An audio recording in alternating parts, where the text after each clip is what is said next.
నమస్తే. 75 retirement RSS chief Mohan Bhagwat చేసిన వ్యాఖ్యలు అసలు ఎవరిని టార్గెట్ చేసినట్టు?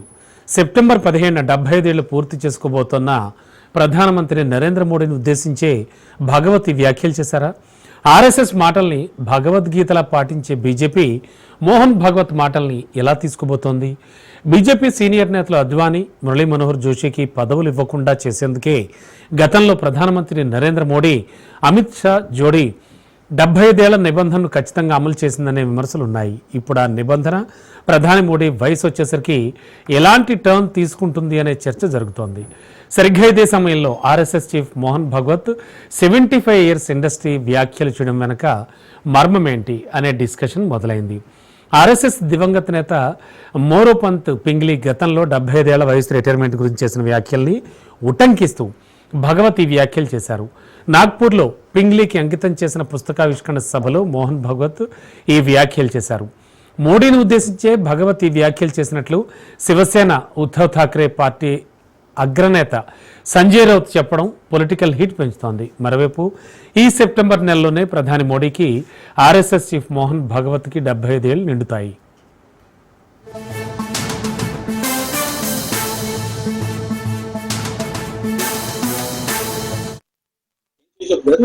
उपचार को मैं जब मर जाऊंगा तभी पहले लोग पत्थर मार के देखेंगे कि सचमुच मर गया।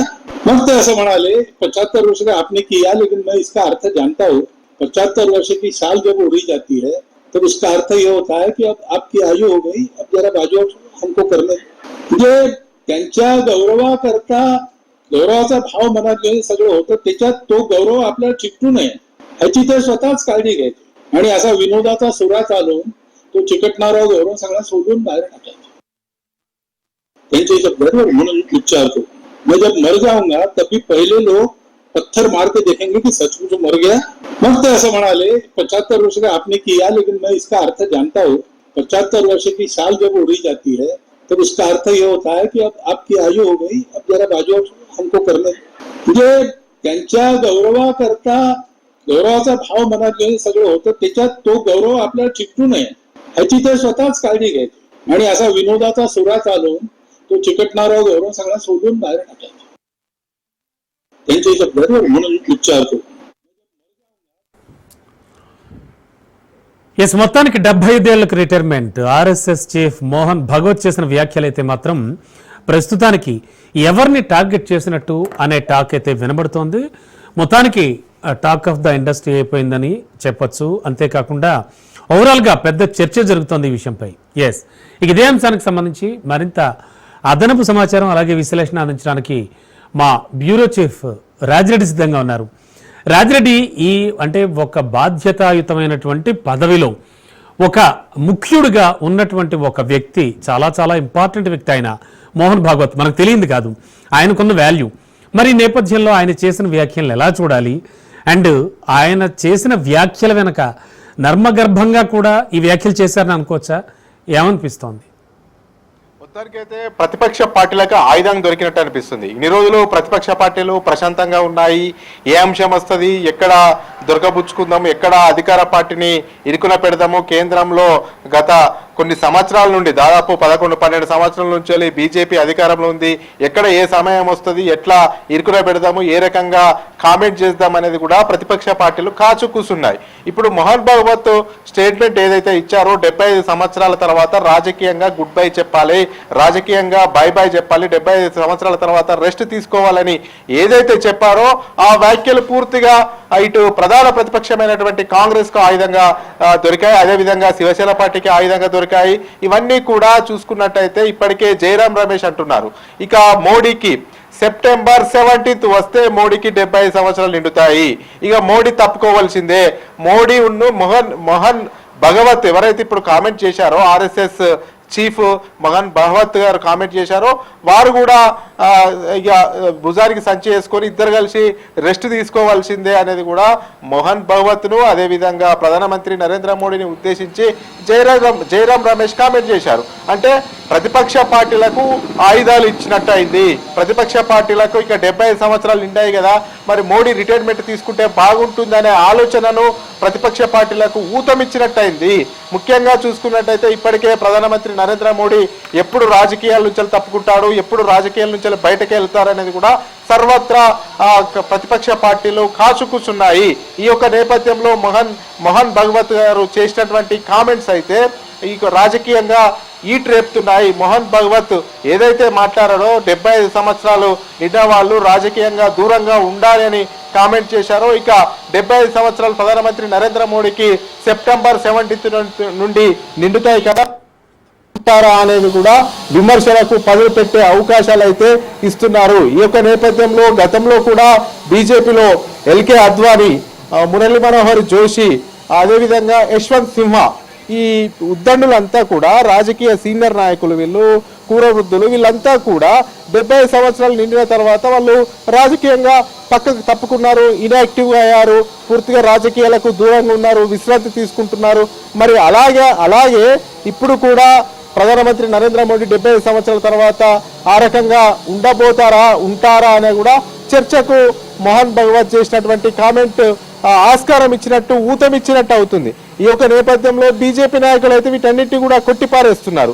అది వేరే సందర్భంలో అన్నారు. ఆర్ఎస్ఎస్ నేత బుక్ రిలీజ్ కార్యక్రమంలో మహారాష్ట్రలో ఈ కామెంట్ చేశారు. ఇది పొలిటికల్కును ప్రధానమంత్రి నరేంద్ర మోడీకి లింక్ పెట్టడం సరైనది కాదని కూడా బీజేపీ అంటుంది. అయితే బీజేపీ మాతృ సంస్థనే ఆర్ఎస్ఎస్ చీఫ్గా ఉన్నటువంటి మోహన్ భగవత్ ఇలాంటి కామెంట్ చేశారంటే ఖచ్చితంగా ఇందులో ఏదో అర్థం ఉంటుంది, ఖచ్చితంగా ఇందులో ఏదో మర్మం ఉంటుంది. అందులో భాగంగానే మోహన్ భగవత్ ప్రధానమంత్రి నరేంద్ర మోడీని ఉద్దేశించి అనుకున్నారా, లేకపోతే తనకు కూడా సెప్టెంబర్ 11వ తేదీన 75 సంవత్సరాలు మోహన్ భగవత్ కూడా నిండుతాయి, తనకు తాను ఉద్దేశించి అనుకున్నారా, లేకపోతే ఆర్ఎస్ఎస్ లో ఉన్నటువంటి వాళ్ళు 75 సంవత్సరాలకు ఇక విశ్రాంతి తీసుకోవాలని అన్నారా? ఇవన్నీ కూడా తెలియవలసి ఉంది. అయితే ఆయన ఏ ఇంటెన్షన్ తోని అన్నారో తెలియదు, కానీ మొత్తానికైతే ఇదంతా కూడా నరేంద్ర మోడీ చుట్టూ తిరుగుతూ ఉంది. నరేంద్ర మోడీకి 75 నిండుతున్నాయి కదా, మరి నరేంద్ర మోడీ తప్పుకుంటారా అనేది కూడా నరేంద్ర మోడీ చుట్టూ తిరుగుతూ ఉన్నాయి. అయితే ఇప్పుడు బీజేపీలో మాత్రం జరుగుతున్నటువంటి చర్చ ఏంటి అంటే 2029 వరకు ప్రధానమంత్రి నరేంద్ర మోడీ కొనసాగుతారు, ఆ తర్వాత కూడా ఆయన సారథ్యంలోకి ఎన్నికలకు వెళ్తారు. గతంలో అటల్ బిహారీ వాజ్పేయి కూడా 79 సంవత్సరాలు ఉన్నప్పుడు ప్రధానమంత్రిగా ఉన్నాడు కదా అనేది కూడా క్వశ్చన్ బీజేపీ నుంచి రేస్ అవుతుంది. అంతేకాకుండా బీజేపీలో కూడా ఎక్కడా కూడా నిబంధనలు పెట్టుకోలేదు. 75 సంవత్సరాలు దాటిన తర్వాత రాజకీయంగా రెస్ట్ తీసుకోవాలనే నిబంధన ఎక్కడ కూడా పెట్టుకోలేదు. నిబంధన పెట్టుకుంటే పార్టీలో తెలిసేది కదా, పార్టీ రాజ్యాంగంలో ఎక్కడ కూడా ఈ అంశం పొందుపరచలేదు. ఇదంతా కూడా ఊహాగానాలు, అవాస్తవమైనటువంటి మాటలు. మోహన్ భగవత్ కేవలం ఆర్ఎస్ఎస్ నాయకుడు పుస్తకావిష్కరణ సందర్భంగానే ఇలాంటి కామెంట్ చేశారు, కానీ బోడగుండుకు మొఖాలకు లింక్ పెడుతున్నారనేది కూడా బీజేపీ నేతలు ప్రతిపక్ష పార్టీల పైన విమర్శల జల్లును ఎక్కి పెడుతున్నారు. మొత్తానికి చూసుకున్నట్టయితే ఇప్పుడు దేశవ్యాప్తంగా ఇది ఒక హాట్ టాపిక్ గా మారింది అని చెప్పుకోవచ్చు మోహన్ భగవత్ చేసినటువంటి కామెంట్స్. ఎందుకంటే 75 సంవత్సరాల తర్వాత ఎవరైనా వయోవృద్ధులు అవుతారు, యాక్టివ్గా ఉండరు, వారికి కొంత శరీరం కూడా సహకరించదు. అయితే ఇప్పుడు చాలా మంది ఒక వాదన చేస్తున్నారు, నరేంద్ర మోడీ వెరీ ఫిట్గా ఉంటాడు, వెరీ యాక్టివ్గా ఉంటాడు, ఇప్పుడు వయసుతో సంబంధం లేదు, యాక్టివ్గా ఉన్నారా లేరా అనేది చూడాలి. కొంతమంది వయసు దాటని వాళ్ళు కూడా ఇన్యాక్టివ్గా ఉంటారు, యాక్టివ్గా ఉండరు. కానీ 75 సంవత్సరాలు పడ్డా కానీ ప్రధానమంత్రి నరేంద్ర మోడీ యాక్టివ్గానే ఉన్నారు కదా, ఆయన ఎందుకు రెస్ట్ తీసుకుంటారు? ఇదంతా కూడా ప్రతిపక్ష పార్టీల కుట్ర. ప్రతిపక్ష పార్టీలు ఇవన్నీ కూడా పెద్ద ఎత్తున విమర్శలు చేస్తున్నాయనేది కూడా ప్రతిపక్ష పార్టీల వాదనను తిప్పికొట్టే ప్రయత్నం చేస్తుంది. మొత్తానికి చూసుకున్నట్టయితే మరి మోహన్ భగవత్ తనకు తాను ఉద్దేశించి అనుకున్నారా, లేకపోతే ఆర్ఎస్ఎస్ లో ఎవరైనా 75 సంవత్సరాలు దాటిన వాళ్ళను ఉద్దేశించి అన్నారా, లేకపోతే మోడీని ఉద్దేశించే ఇండైరెక్ట్ గా అలాంటి కామెంట్ చేశారా అనేది మాత్రం సర్వత్రా ఉత్కంఠనైతే నెలకొంది. Rambabu. Okay, thank you Rajireddy.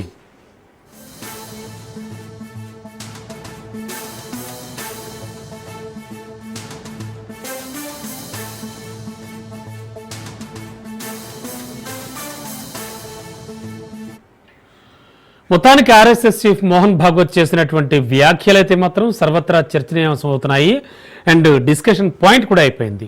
మరి ఇక ఇదే అంశానికి సంబంధించి మరింత లోతుగా విశ్లేషిద్దాం. మనతో పాటు బండారు రామ్మోహన్ రావు గారు senior journalist and analyst sir ఉన్నారు అడిగా. Sir good evening. Good evening sir sir ముఖ్యంగా ఇప్పుడు ఆర్ఎస్ఎస్ చీఫ్ మోహన్ భాగవత్ చేసినటువంటి వ్యాఖ్యలు మీరు విన్నారు. అండ్ ఆయన ఏ సందర్భంలో చేశారు, ఎందుకు చేశారు, ఎలా చేయాల్సి వచ్చింది, ఇవన్నీ పక్కన పెడదాం కాసేపు. అసలు ఇది ఎవరిని ఉద్దేశించేసింది? ఇప్పుడు ఇక్కడ మనం గమనించాల్సిన అంశం ఏంటంటే అండి, ఆయన వయసు కూడా 75 ఏళ్ళు దాటుతోంది కరెక్ట్గా సెప్టెంబర్ నెలలో. యాజ్ ఇట్ ఈజ్ ప్రధానమంత్రి నరేంద్ర మోడీ వయసు కూడా. అండ్ ప్రధానమంత్రి నరేంద్ర మోడీ చాలా అద్భుతమైన పరిపాలన అందిస్తూ ఎంతో దక్షత కలిగిన నాయకుడిగా ఉన్నా కూడా కొన్ని ఆరోపణలు లేకపోలేవు. అంటే అద్వానీ గారు కావచ్చు, మురళీ మనోహర్ జోషి కావచ్చు, ఇలాంటి వాళ్ళు ఎవరికి కూడా అవకాశం ఇవ్వకుండా ప్రధాని మోడీ ముందుకు వెళ్ళారు అనేది కొద్దిమంది వాదన, ముఖ్యంగా విపక్షాలు. మరి ఈ నేపథ్యంలో ప్రస్తుతానికి ఆర్ఎస్ఎస్ చీఫ్ మోహన్ భాగవత్ చేసిన వ్యాఖ్యలు మాత్రం ప్రతిపక్షాల చేతికి చక్కటి అస్త్రాలు ఇచ్చినట్టుగా అయింది. ఏమంటారు సార్, ఏమనిపిస్తోంది? రమణ బాబు గారు, మీకు అట్లాగే రాజ్ న్యూస్ ప్రేక్షకులకు నమస్కారం. సార్ వరకు ఊతం ఇచ్చినట్టే, అంటే తనతో పాటు ఇంకోని ఒకటి తీసుకెళ్తారు కదా. కొన్నిసార్లు ఊళ్ళల్లో సామెత ఉంటుంది, శవం ఒక్కటే పోదు ఇంకో శవాన్ని తీసుకెళ్తారు అని చెప్పి. అవునండి. కానీ 2 శవాలు వేస్తుంటాయి. అట్లనే రాజకీయాల్లో కూడా తనతో కలుమని, అంటే ఒక ఆమెకు మొక్కితే నాలాగా నువ్వుండు బిడ్డ అని చాలా కష్టాలు ఉన్నామని ఒక ఆయన మొక్కితే. అట్లానే ఇప్పుడు ఏమైందంటే మోహన్ భగవత్ 75 సంవత్సరాలు మోడీ కంటే ముందే నిండితే 11 సెప్టెంబర్కి. దీనికి ఇంకో 6 రోజులు టైం ఉంది, 17 సెప్టెంబర్ కు మోడీ గారు నిండుతాయి. కానీ గతంలో డైరెక్ట్ గా మోడీ గారి 75 ఏళ్ల వయసు పదవ పరిమితి అనకుండానే చాలా సార్లు చెప్పారు కూడా, వయసు నిండినప్పుడు రిటైర్ కావాలి అట్లా ఇట్లా అని చాలా శుద్ధులు పలికారు మోడీ గారు గతంలో. అందుకని ప్రతిపక్షాలకి వాళ్ళ అస్త్రం దొరికిందని దానికి కారణం అది. ఇద్దరు కూడా, అంటే మోహన్ భగవత్ ఆ వ్యాఖ్యల వెనుక ఖచ్చితంగా మోడీ అట్లే ఉంటదని నేను అనుకుంటున్నాను. ఎందుకంటే మొన్నటి ఎన్నికల కన్నా ముందు ఆర్ఎస్ఎస్ కు దీనికి చెడింది అంటున్నారు జనరల్ ఎవరని చెప్పాలంటే. అందుకని చూడండి, 11 సంవత్సరాలు అటుపై మోహన్ చూడకుండా, అంటే అటు గుజరాత్ ముఖ్యమంత్రిగా ఉన్నప్పుడు వేరు, కానీ ప్రధానమంత్రి అయిన 10 సంవత్సరాల పాటు కనీసం ఆర్ఎస్ఎస్ కార్యాలయాన్ని, నాగపూర్ ఏదైతే సెంట్రల్ కార్యాలయాన్ని సందర్శించలేదు మోడీ గారు. మొన్న 3వసారి ప్రధానమంత్రి అయిన తర్వాత సందర్శించారు. దాన్ని బట్టి అర్థం ఏంటంటే ఆర్ఎస్ఎస్ చీఫ్ కానీ ఆర్ఎస్ఎస్ ఆలోచనలో ఉన్న ఆ సంఘాంతో కానీ సరైన సత్సంబంధం లేకపోతే రేపు కష్టం అని తెలుసుకున్నాను. అది జరిగింది కూడా. దాని ఉదాహరణ ఏంటంటే ఆర్ఎస్ఎస్ కొంత వ్యతిరేకించడం వల్లనే మొన్నటి ఎన్నికల్లో 240కే పరిమితమైంది బీజేపీ పార్టీ అని కూడా ఒకటి ఆరోపణ ఉంది. ఎందుకంటే ఆర్ఎస్ఎస్ ఎప్పుడు కూడా బీజేపీకే సపోర్ట్ చేస్తుంది, కానీ కొన్నిసార్లు అవసరమైనప్పుడు ప్రతిపక్షాలు కూడా సపోర్ట్ చేసే సందర్భం చూస్తాను మనం. రమణ గారు, నాకు ఇప్పుడు 50 ఏళ్ళ సుదీర్ఘ ఆలోచన చూస్తే మనకు నా అనుభవం చెప్తున్నాను. గతంలో ఎమర్జెన్సీ అప్పుడు ఇందిరాగాంధీకి సపోర్ట్ చేసింది. అప్పుడు ఆనాడు ఎమర్జెన్సీ తర్వాత ఆర్ఎస్ఎస్ ఎమర్జెన్సీ నాడు మన అనుశాసన పర్వం అని ఒకటే సందర్భాలు ఉన్నాయి. అప్పుడు ఇట్లా క్రమశిక్షణ అంటే ఇట్లా ఉండాలి, పరిపాలన అవినీతి పోయింది అనే మాట కూడా ఆర్ఎస్ఎస్ చీఫ్లు కానీ ఆర్ఎస్ఎస్ కార్యవర్గం మాట్లాడే సందర్భం చూసినాం. ఇప్పుడు జనతా పార్టీ పుట్టడము, లోక్నాయక్ జయప్రకాష్ నారాయణ పెద్ద ఎత్తున ఉద్యమించడం, దానికి అట్లా ఉంటే కూడా అనుశాసన పర్వంగా అభివర్ణించిన సందర్భం కూడా చూస్తున్నాం కనుక ఆనాడు కాంగ్రెస్ పార్టీ మద్దతు ఎట్లా చేసిందో ఇవాళ దేశక్షేమం కోరి మోడీ మద్దతు చేయొచ్చు. ఎందుకంటే యుద్ధాలు ఉన్నాయి, పక్క పంటే చూస్తుంటే సింధూర్ ఇవన్నీ చూస్తుంటే చేయొచ్చు. కానీ మోహన్ భగవత్ కు అట్లాగే మోడీకి చెడింది అని ఒక అంటున్నారు. అంటే బహిరంగ పడకుండా చెడింది అంటున్నారు. గతంలో 75 సంవత్సరాల ఏదైతుందో వాళ్ళ భారతీయ జనతా పార్టీ మన రాజ్యాంగం ఎక్కడ రాసి లేదు. కానీ గతంలో ఈ ముగ్గురిని ఆహ్వానించినప్పుడు మీరు చెప్పిన 2 పేర్లు కాక అద్వానీ కానీ మురళీ మనోహర్ జోషి కాకుండా మనకు యశ్వంత్ సిన్హా కూడా కనపడతారు. ఈ ముగ్గురిని ఎవరైనా చెప్పిన అవమానకరంగా బయటకు పంపించారు. అంటే వాళ్ళ సేవలు తీసుకోవడానికి అవకాశం ఉండే. ఉదాహరణకు ప్రధానమంత్రిగా మోడీ వచ్చిన తర్వాత మరి ఎంతో మంది రాష్ట్రపతిని చేశారు. 3వ రాష్ట్రపతి వాళ్ళు అధికారంలోకి వచ్చినాక ఇప్పుడున్న మనకు ముర్ము గారు. అట్లా చూసుకుంటే అద్వానికి రాష్ట్రపతి పదవి ఇవ్వచ్చు కదా. కానీ అద్వానికి రాష్ట్రపతి పదవి ఇస్తే మొత్తం అధ్యక్ష తరహా పాలన వైపు తీసుకెళ్తారు. దాన్ని ఖచ్చితంగా ఇంకా సెంట్రలైజ్ చేస్తారు. ఇద్దరు నియంత్రణకు ఎప్పుడు పడదు. ఇద్దరు ఒకటే మనస్తత్వం గల వారికి పడదు కనుక ఆనాడు వాజ్పేయి అద్వానీ ఉన్నప్పుడు ఎట్లనో ఇవాళ ఇప్పుడు ఇద్దరు నియంత్రణ ఉన్నారు. ఇటు అమిత్ షా కూడా తక్కువడేం కాదు, మోడీ ఎంతో అమిత్ షా కూడా అంతే. కాబట్టి ఫస్ట్ సెకండ్ పంచుకున్నారు వాళ్ళని. ఆనాడు అట్లా లేకుండే. వాజ్పేయి ఏమో రైట్ పర్సన్, నేను రాంగ్ పార్టీ అనేవాళ్ళు ఆయన. కానీ ఆయన లౌకికవాదానికి సమర్థించుకుంటూనే పార్టీని కొంచెం అందరి ఆదరణ చొరవగా నడిపించారు. అప్పుడు ఎస్ సార్, అంటే ఆర్ఎస్ఎస్ వ్యాఖ్యలు, అంటే ఆర్ఎస్ఎస్ నుంచి వచ్చిన ఈ వ్యాఖ్యలు అంటే ఒక రాజకీయ కుట్రకి ఏమైనా తెరలేపే ఛాన్స్ ఉందంటారా? అలాగే ప్రధాని మోడీకి అండ్ మోహన్ భాగవత్కి మధ్యలో ఉన్నటువంటి లుకలుకలు, లేకపోతే మధ్యలో ఉన్నటువంటి కొంతవరకు కూడా వివాదాలు వీటికి ఆజ్యం పోస్తున్నాయి అనుకోవచ్చా? ఎలా ఆలోచించాలి సార్? ఖచ్చితంగా ఇప్పుడు వాళ్ళిద్దరు ఇప్పుడు ఇంటి పోరే ఎట్లా ఉంటుంది, ఇంటి పోరును బయట వాడు సొమ్ము చేసుకుంటారు కదా. జయరాం రమేష్ అదే చెప్తున్నారు. కానీ జయరాం రమేష్ కూడా ఇప్పుడు ఆర్ఎస్ఎస్ వాళ్ళు కానీ లేకుంటే బీజేపీ వాళ్ళు ఒక చురుక సమాధానం ఇస్తుండేది. అంటే ఇప్పుడు నేను కూడా అంటున్నాను, ఎందుకంటే మీరు 19 ఏళ్ళు వరుసగా అప్రతిహతంగా మధ్యన రాహుల్ గాంధీ 1.5 years చేసింది తప్ప 19 ఏళ్ళు కాంగ్రెస్ అధ్యక్ష పదవి ఇప్పటి వరకు కాంగ్రెస్ ఎవరైనా చేసిండ్రా? నేతృత్వం కాకపోతే గతంలో మహాత్మా గాంధీ, నెహ్రూ, లాల్ బహదూర్ శాస్త్రి చాలా మంది ఏవో హ్యూబ్ నుంచి మొదలుకొని కాంగ్రెస్ పార్టీ పుట్టిన 140 ఏళ్ల తర్వాత కూడా 140 ఏళ్ల క్రితం పుట్టిన కాంగ్రెస్ పార్టీలో ఇన్ని సంవత్సరాలు సోనియా గాంధీ నాకు ఎవరు చేయలే కదా. మరి ఈ పార్టీ సంగతి అడుగుతారు కదా. అందుకని సమస్య లేదు. కాకపోతే ఏంటంటే దీన్ని వాడుకుంటున్నారు. మీరు అన్నట్టు రమణ గారు మోహన్ భగవత్ కును మనకు మోడీ గారికి చెడింది అంటున్నాను నేను స్పష్టంగా. దాని వల్లనే ఇప్పుడు వ్యాఖ్యలు చేశారు. ఆర్ఎస్ఎస్ ని కేర్ చేయకుండా తన నియంతృత్వంతో నడిపిస్తున్న ఆర్ఎస్ఎస్ ఉన్నా లేకున్నా చేస్తా అనే అహంభావం పెరిగిన తర్వాతనే మొన్నటి ఎన్నికల్లో శిఖరాగ్రానికి చేరుకొని అబ్కా బార్ 400 పార్ అంటే పడిపోయి 240కి వచ్చింది. అంతేగా? అందుకనే దానికి ప్రతిగా ఓ రకంగా చెప్పాలంటే నీ అహంకారం సాగదు, నీ మొనోపలి సాగదనే ఒక హెచ్చరిక. అండ్ సార్, జనరల్ గా చూస్తే కనుక ఇప్పుడున్న కాలమాన పరిస్థితులకు అనుగుణంగా మనం పరిశీలిస్తే నాయకులు అంటే జనరల్గా పొలిటీషియన్స్ 75 ఏళ్ళు దాటిన తర్వాత యాక్టివ్గా అంటే చాలా చురుగ్గా ఉండగలరంటారా? అండ్ వాళ్ళ పర్ఫార్మెన్స్ విషయంలో ముఖ్యంగా అంటే మనం చూసాం, జో బైడెన్ కావచ్చు, లేకపోతే సమ్ టైమ్స్ ట్రంప్ ఆల్సో మనం చూసాం కదా సార్. వాళ్ళు ఎక్కడికో వెళ్ళి ఏదో మాట్లాడుకుంటూ ఉండడం తమలో తాము, ఇలాంటివన్నీ అంటే వయసుతో వచ్చేటువంటి మార్పులు అవన్నీ వాటిని మనం విమర్శించక్కర్లేదు. కానీ సో అంటే వీళ్ళు ఇంత యాక్టివ్గా ఉండగలరా నిజంగా మనం ఇవన్నీ పక్కన పెట్టి ఆలోచిస్తే? మంచి ప్రశ్న రమణ గారు. ఏమంటే ఈ మధ్యన అమెరికన్లు యువత ఒక ఊరేగింపు తీసుకుంటూ మాట అన్నారు, ముసలి వాళ్ళు యుద్ధాలను ప్రోత్సహిస్తున్నారని చెప్పి. ముసలి వాళ్ళు 4 నెలలు నడిపాడు, నేను 5వ వారిని కలిపాను.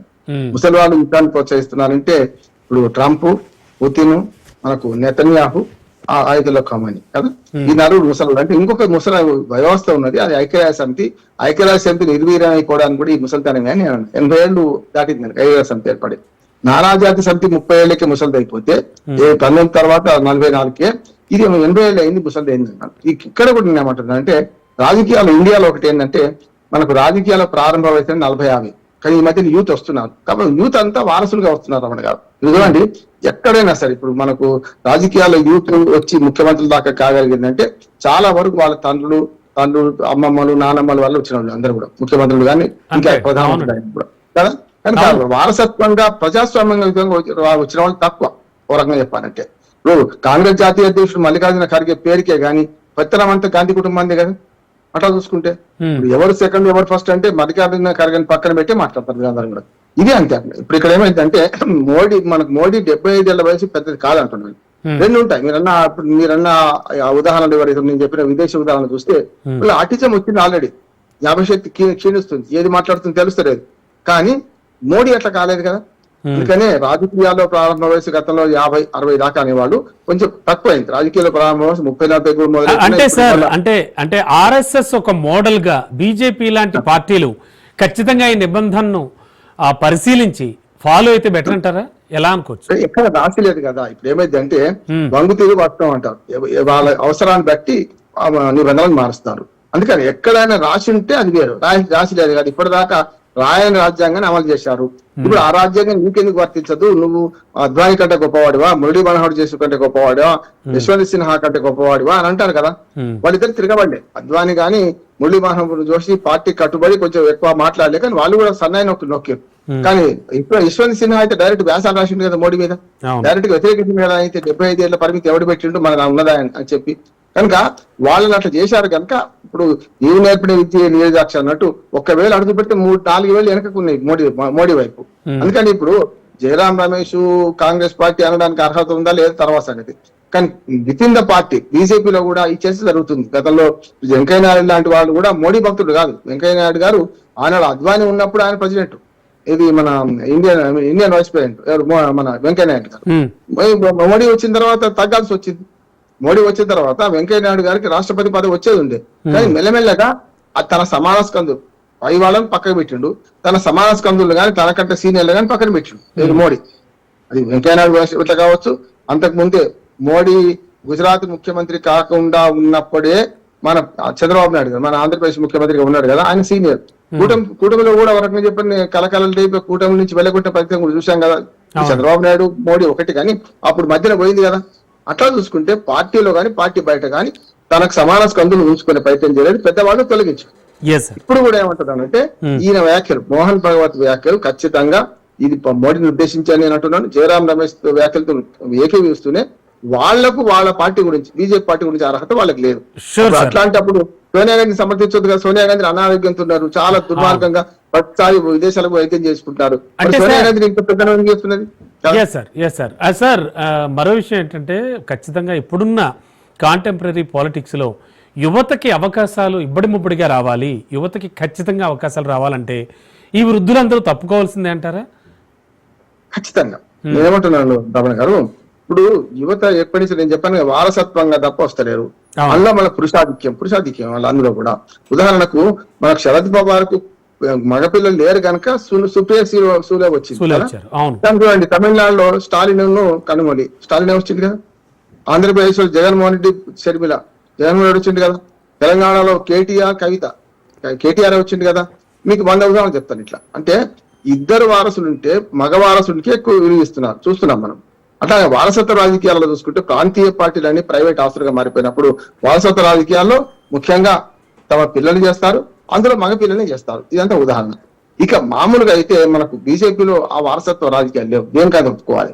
మోడీ తర్వాత ఎవరు అంటే ఎవరు చెప్పలేం కదా. ఒకనాడు ఇందిరాగాంధీ పోతే మహాభినిష్ట గమనం, ఆమె తర్వాత ఎవరున్నారు అని ఇందిరా అని ఆనాడు ఈకే బార్వా దేవకాంత్ బార్వా చెప్తే నేను దానికి వ్యతిరేకంగా ఫస్ట్ జర్నలిస్ట్ నేను వ్యాసం రాసింది అది. ఇండియా అంటే ప్రజలు ఉన్నారు, ఇందిరా కాదు. దేశం అంటే మట్టి కాదు, దేశం అంటే మనుషులు. ఖజానా అప్పారావు గారు మహాకవి ఎప్పుడు అన్నాడు, కానీ ఇది సరైనది కాదంట. ఇప్పుడు ఇవాళ ఏమైతుందంటే మోడీయే ఇండియా అనే స్థితి తీసుకొచ్చింది. అందుకని చూడండి మొదట అహంకారం ఎక్కువైతే మోడీ గ్యారంటీ అని మోడీ అన్నాడు. చూసింది కదా రమణ గారు, మోడీ గ్యారంటీ అని మోడీ అంటే చెల్లదన్నది కదా. ఇప్పుడు మోడీ గ్యారంటీ మీరు నేను వేరున్నా. అందుకని ఇవాళ వారసత్వ రాజకీయాలలో మోడీ గారు తనని తానే అంటే ఒక రకంగా తాను ఏదైతే చేసిండో అదే తనకు ఎదురవుతుంది. దానికి భగవత్ మన మోహన్ భగత్ రూపంలో వచ్చిందని నేను అనుకుంటున్నాను. ఈ ప్రతిపక్ష పార్టీ సమరం తన పార్టీలో మాత్రం లోకలోక లేపినట్టు లెక్క.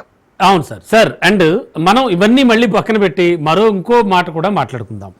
ఒక వ్యక్తి శారీరకంగా కానీ మానసికంగా కానీ చాలా చురుగ్గా ఉన్నప్పుడు, అండ్ ముఖ్యంగా ప్రధాని మోడీ గురించి మనకు తెలుసు, అంటే ఏదో ఒక పాటలో అన్నట్టు మీరు చాలా చెప్తూ ఉంటారు ఇలాంటి సామెతలు. అలాగా అంటే అందరూ ఒకవైపు నేనొక్కటి మాత్రం ఒకవైపు అంటూ ఉంటాడు. అలాగా ప్రధాని మోడీని మాత్రం మనం డిఫరెంట్గా చూడాల్సి వస్తుంది ఖచ్చితంగా, ఆయన యాక్టివ్నెస్ కానీ ఆయన పరిపాలనా దక్షత కానీ. మరి ఈ నేపథ్యంలో ఇప్పుడు అటువంటి సందర్భంలో ప్రధాని మోడీ లాంటి ఆయన సర్వీసెస్ దేశానికి చాలా అవసరం కదా. సో మరి ఇటువంటి వాళ్ళని మరి మనం నిర్లక్ష్యం చేసినట్టు అవుతుందేమో. అదెలా ఆలోచన ఎలా ఉంటుంది సార్? ఏమనుకోవచ్చు దానికి? పాట అన్నారు కనుక కొంతమంది యువకులు పుట్టుకతో శ్రీశ్రీ గారు ఎప్పుడో రాసింది. కానీ కొంతమంది నిబద్ధత గల వాళ్ళు వయసుతో సంబంధం లేకుండా సమాజానికి ఆ పాట గుర్తొస్తుంది. అందుకని ఏమంటారంటే కొంతమంది యువత ఉన్నా కూడా, ఇప్పుడు ఉదాహరణ రాహుల్ గాంధీ ఉన్నాడు, నిజంగా వాళ్ళ తండ్రో లేకుంటే వాళ్ళ నానమ్మనో ఆ ఉత్సాహం కనిపిస్తుంది మీరు ఎంతైనా చూస్తే కదా. అదే ప్రియాంక గాంధీలో కనపడుతుంది మనం. అట్లానే ఎక్కడ కళ్ళ తర్వాత పోలిక కాదు, కొంచెం సాఫ్ట్ ఉంటుంది, రఫ్ గా ఉంటారు. ఇక్కడ ఏంటంటే మోడీ గారిని ఇప్పుడు నేనేమంటున్నా అంటే సంపూర్ణమైన ఆరోగ్యం ఉన్నందులో ఎవరు చేసినా తప్పులే అంటున్నాడు. 75 ఏళ్ళు 80 ఏళ్ళు అనే సమస్య కాదు. చాలా మంది 60 ఏళ్ళకే అస్తో తయారైపోయి కట్టిపెట్టుకుని నడిచే వాళ్ళని చూస్తాం, వయసులో తేడా ఉన్న వాళ్ళని చూస్తున్నాం కదా మనం. అలా శారీరక నిర్మాణం ముఖ్యంగా పుట్టుకతో వచ్చిన కొన్ని జీన్స్ కూడా పనిచేస్తాయి మన రమణ గారు. కనుక ఏ రకంగా చూసినా మోడీ ఇప్పుడు రిటైర్ కావాల్సిన అవసరం లేదు అంటున్నాడు. ఎందుకంటే ఈ సంధికాలం రిటైర్ అయితే లేరని కాదు, వస్తారు. అమిత్ షా రావచ్చు, రాజ్నాథ్ సింగ్ సమర్థులు లేరు, కానీ గడ్కరీకి కూడా పేరున్నది, గడ్కరీ కూడా రావచ్చు కదా. మోడీ పోగానే బీజేపీలో నాయకత్వ కొరత వస్తుంది అనేది అబద్ధం, రాదు. కానీ మోడీ ఈ 2029 ఎన్నికల దాకానే ఉండి నడిపియాలని బీజేపీ వాళ్ళు కోరుకుంటారు. వయసు ఆటంకం కాదు కదా, మానసికంగా ఉత్సాహంగా ఉన్నాడు, శారీరకంగా ఇవాళ విమానం ఎట్లెక్కితే దిగుతున్న చూస్తున్నాం కదా మనం. అందుకే అడిగాను. అవును సార్. శారీరకంగా ఫిట్నెస్ ఉన్నాడు, ఆయన మానసికంగా ఫిట్నెస్ ఉన్నాడు, సమస్య లేదు. Hmm. కొన్ని నియంత్రణ ధోరణి ఉంటాయి, నియంత్రణ ధోరణి ఎవరికైనా ఉంటాయి. వ్యక్తి ఆరాధన, వ్యక్తి పూజ మన భారతదేశంలో మొదటి నుంచి ఉన్నది కనుక వ్యక్తి పూజ ఉన్న భారతదేశంలో మోడీ లాంటి నాయకుడు ఇంకో 4 ఏళ్లు ఉండాలని కోరుకునేవారు చాలా మంది ఉన్నారంటున్నాను నేను కదా, సమస్య లేదు. మోహన్ భగవత్ వ్యాఖ్యలకు కలత చెంది అయ్యో అని ఏమంటారు తనకు తాను శిక్ష విధించుకునే అవకాశం కూడా మోడీకి లేదు. నవ్వుపోదురు కాక నాకేడు సిగ్గు అన్నట్టు వాళ్ళన్నా వీళ్ళన్నా కరెక్ట్ చేస్తా అంటాడు కనుక మోడీ సున్నతి మనస్కరుడు కూడా కాదు రమణ గారు. మోడీ మనస్తత్వం సార్ అంటే మోహన్ భగవత్ గారు చేసినటువంటి ఈ వ్యాఖ్యలు ప్రస్తుతానికి రాజకీయాల్లో ఒక రకమైన మేధో సంపత్తికి అడ్డంకిగా మారదంటారా? అంటే ఈ వయసు క్రైటీరియా అనేది, ఎందుకంటే ప్రజాస్వామ్యం అంటే ఖచ్చితంగా ప్రజలే నిర్ణయాత్మకం. అంటే వాళ్ళు చెప్పేటువంటి తీర్పే అసలు సిసలైన తీర్పు. అంతేకాని ఇలా ఒక పర్టికులర్గా ఒక పార్టీకి చెందిన వాళ్ళు, ఒక సంస్థకు చెందిన వాళ్ళు ఈ వయసు అడ్డంకి అనేది మరి ఖచ్చితంగా అడ్డంకిగానే మారుతుందిగా మేధో సంపత్తికి కాదు. ఎందుకంటే ఇప్పుడు అందుకని మేధస్సులో అనుభవానికి వచ్చిన జ్ఞానం పెరుగుతుంది కదా. ఎప్పుడు కూడా నేను అంటుంటాను, అంటే మన పెద్దవాళ్ళు అనుభవాన్ని యువతలోని ఆవేశాన్ని రెండు కలగలపాలి. ఈ రెండు ఉన్నాయి మోడీ గారికి అంటున్నాను. నేను మోడీ గారి అభిమాని కాదు, అంతేకాదు నేను అంతే కాదు, మనము వ్యక్తిగతంగా నా అభిమానం ఏం కాదు. కానీ ఒక విశ్లేషణ చేస్తే మోడీకి 2 లక్షణాలు ఉన్నాయి. మోడీ శారీరకంగా ఫిట్నెస్ ఉన్నాడు, మానసికంగా కూడా ఫిట్నెస్ ఉన్నాడు. ఎవరికి ఎప్పుడు జాబ్ జాబ్ ఇస్తున్నాడు కదా, కనుక దానిలో ఫిట్నెస్ విషయంలో తప్పులేదు. ఇప్పుడు మనకు వాహనము 15 ఏళ్లకు పర్మిషన్ ఇస్తే లైఫ్ టైం అంటే ఇంకో 5 ఏళ్ళు పెంచుకుంటలేమో ఇది అంతే. ఇంకోటి దీనికి నిబంధన రాసిలేదు కదా. నిజంగానే బీజేపీలో కానీ RSS లో కానీ ఎక్కడైనా 75 ఏళ్ళ రాజకీయ నాయకుడు రిటైర్మెంట్ కావాలి కంపల్సరీ రాసి ఉంటే అది వేరు. మీరు రాసుకున్న దానికి వ్యతిరేకంగా పోతున్నాను కదా. కనుక ఇప్పుడు మోడీ అవసరం దేశానికి ఉందని ప్రజలు అనుకుంటున్నారు, వాళ్ళు అనుకుంటున్నారు. ఒకటి. రెండు, అంతిమ తీరు ప్రజలదే కదా. మోడీ ముసలోడు పనికి రాలనుకున్నప్పుడు వాళ్ళే ఓడిస్తారు కదా. ఒకసారి 2 సార్లు 3 సార్లు చూసిన తర్వాత వాళ్ళే ఓడిస్తారు. కనుక అంతిమ న్యాయ నిర్ణేతలు ఎన్నికల్లో ప్రజలే కనుక ప్రజలు ముసలాయన వద్దనుకునే దాకా కొనసాగాల్సింది. ఏది ఏమైనా మీరు మొదట చెప్పినట్టుగా ఖచ్చితంగా ప్రతిపక్షాలకు ఒక అస్త్రం ఇచ్చినట్టుగా మాత్రం అయింది ఈ ఇష్యూ అయితే మాత్రం. Yes sir, thank you sir, thank you so much. So ఇది వాళ్ళ ప్రత్యేక విశ్లేషణ కార్యక్రమం. చూస్తూనే ఉండండి.